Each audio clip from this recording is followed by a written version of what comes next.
దేవునిలో ఆనందించుట ద్వారా కూడా బలం పొందగలం. అందుకే పౌలు శీలలు చెరసాల్లో ఏం చేశారు? చేసినంత కాడికి ప్రార్థన చేసి ఇక స్తుతి కీర్తనలతో ఆయనలో ఆనందించడం మొదలుపెట్టారు.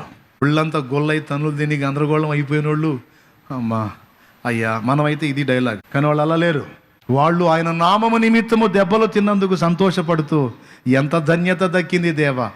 ఆనందిస్తే ఏం జరిగిందో ఆడు చూడు. అపోస్తల కార్యం 16లో చెరసాల పునాదులు బద్దలైనాయి అంట. ఇప్పుడు వీళ్ళు కీర్తనలు పాడారంటే దేవుల్లో ఆనందించటం మొదలు పెట్టారు. అది రహస్యం.